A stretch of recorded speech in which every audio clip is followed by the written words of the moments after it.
بسم الله الرحمن الرحيم.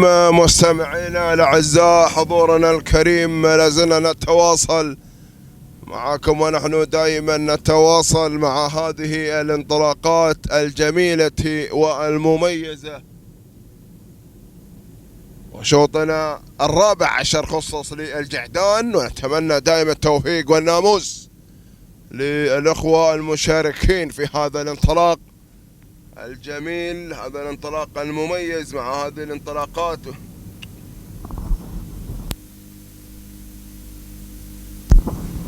الجميلة والمميزة، والدعم المتواصل من قيادتنا الرشيدة ما شاء الله مع هذا الأداء الجميل. وبذهب هناك مع المركز الأول ما شاء الله الطاير عبد الله بن المارد بن حلوة الكتبي من يسيطر على مقدمة الشوط، بينما اللي في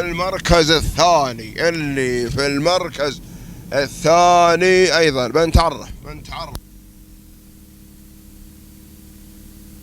الثاني النقلة هناك على ثاني المراكز كفو في المركز الثاني، وتعود ملكيته لعبد الله بن راشد بالشاوي الأقبلي، بينما اللي في المركز الثالث هناك من الجانب الثاني اللي في المركز الثالث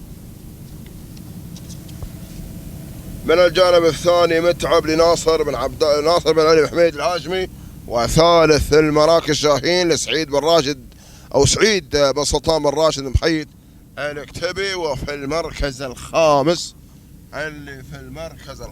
ايها الاخوه حضورنا الكريم جمهورنا المميز، خامس المراكز هناك من ياتي منذر لسالم بن علي بن سالم بن سعيد العامري، وسادس المراكز ما شاء الله مرعد على خامس وسادس المراكز صلاح بن احمد مغريب. وفي المركز الثامن ما شاء الله من يدي في هذه اللحظات منذر، وتعود ملكية منذر ايها الاخوه، تعود ملكية منذر في هناك شعار بالصقعة سعيد محمد بن سالم بالصقعة الأقفلي. وفي المركز التاسع من يأتي في هذه اللحظات اللي هو بحر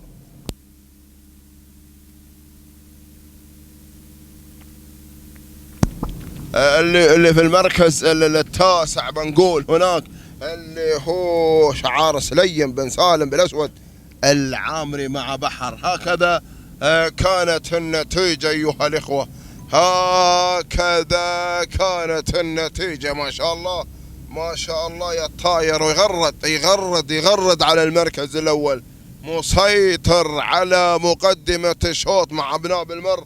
وهناك اللي في المركز الأول مسيطر على مقدمة الشوط مع عبد الله بن المارد بن حلوة الكتبي صامد على المركز الأول، بينما هناك اللي هو متعب لناصر بن علي بن حميد الهاشمي. وفي المركز الثالث منذر سعيد بن حمد بن سالم بالصقعة الأقفلي. وفي المركز الرابع بنقول كفو عبيد بن راشد بشاوي الأقفلي. وفي المركز الخامس بحر لسليم بن سالم بالأسود العامري. هكذا كانت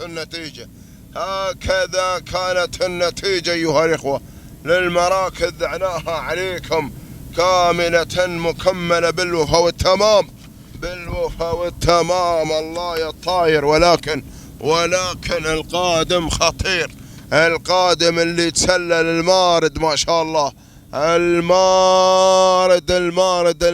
المارد للسيد راشد بن خالد بن مطر بن علوان الكتبي، من اللي سيطر على مقدمة الشوط. سلام يا بن علوان، سلام يا راشد على أداء المارد، والله سلام عليكم يا أهل الخوانيج. سق الله دارك يا راشد، سق الله دارك يا الخوانيج على الشباب اللي يقدمون حقيقة جديدهم في هذا العالم الجديد. والمارد ما شاء الله هو مع مسلسل شوط راشد بن خلف بن مطر بن علوان الكتبي. تهانينا يا ابو سنيد على هذا الاداء الجميل والمميز. المركز الثاني لسليم بن سالم بالاسود العام. المركز الثالث سعيد بن حمد بن سالم بالصقعة الأقفلي. المركز الرابع عبيد بن راشد بشاوي الأقفلي. وفي المركز الخامس شعار الحميري ما شاء الله على خامس المراكز سهيل بن خليفة بن عبيد الحميري.